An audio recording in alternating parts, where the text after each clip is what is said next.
Ever Dearest Angel, ngayon ko lang yata gagawin to sa tanong buhay ko, no? Kailan dahil birthday mo at mahal na mahal kita, gusto kong handugan ka ng isang sorpresang kanta.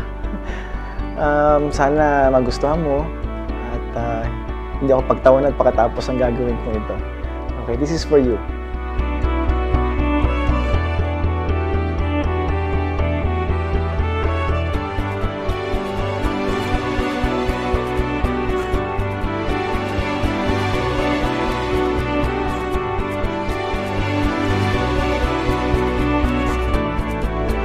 Ang totoo niyan, nung I wanted to make your birthday very, very special. Kasi you deserve it.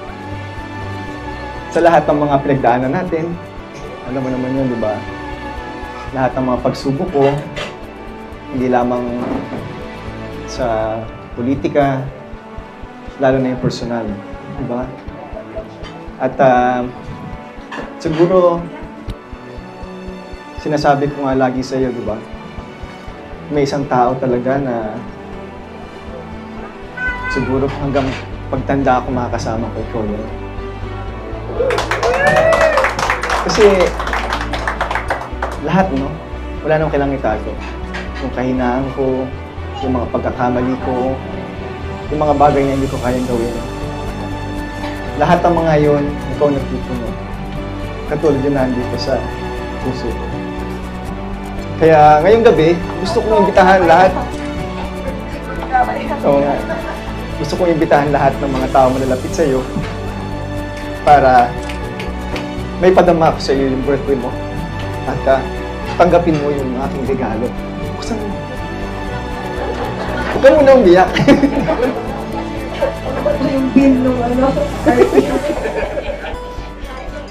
Doble bill.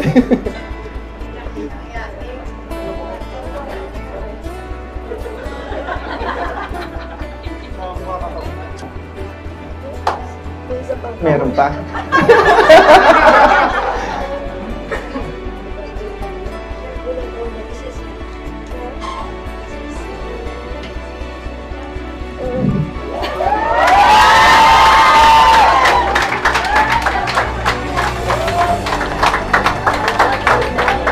Alam ko, hindi mo in-expect to, no? Pero Hindi, pangit ko. gusto ko pa rin tanongin. Will you marry me?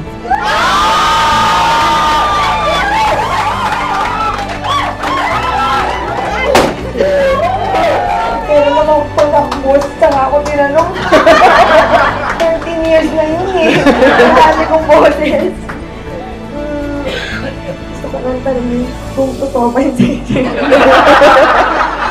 Yes! If you already have the blessings of my parents. And is it the truth? Is it fair to all? Sa tingin niyo po, ano po man sagot ko namin? Yes! Without a doubt, yes.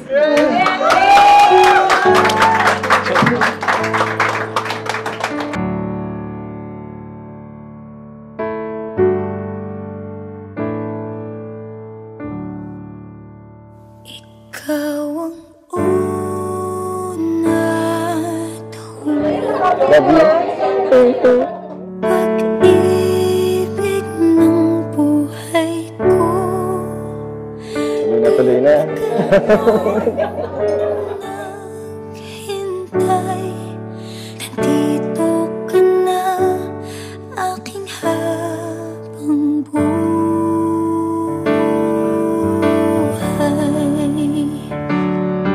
Ako umiyak. Hindi, nandun ako sa binibideo ka nila. Iyak ako nang iyak kasi nakita yung mga old pictures natin. Oo nga. Sa Love you.